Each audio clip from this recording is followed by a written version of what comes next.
ആണവ ആയുധ വിഷയത്തിൽ ഇറാനുമായി നേരിട്ട് ചർച്ച നടത്തുമെന്ന് US president Donald Trump.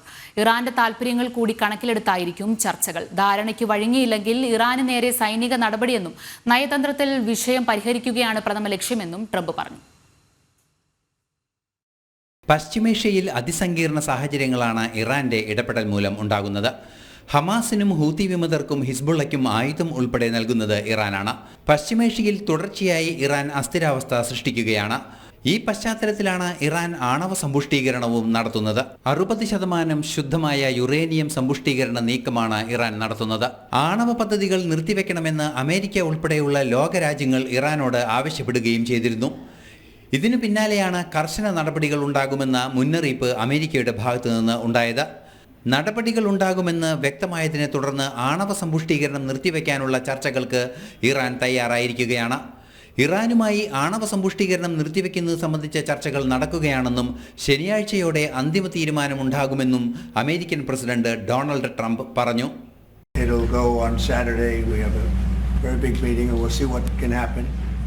And I think everybody agrees that doing a deal would be preferable to doing the obvious. And the obvious is not something that I want to be involved with, or frankly that Israel wants to be involved with if they can avoid it. So we're going to see if we can avoid it. But it's getting to be very dangerous territory. And hopefully those talks will be successful. And I think it would be in Iran's best interest if they are successful. We hope that's going to happen.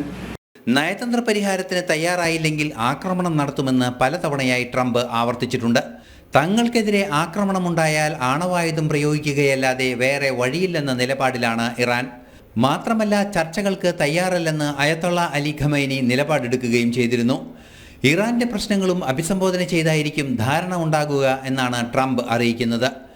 Israel പ്രധാനമന്ത്രി Benjamin നെതന്യാഹുവിന്റെ America സന്ദർശന വേളയിലാണ് നിർണായക വിവരം Trump പുറത്തറിയിച്ചത്. International desk, ജനം.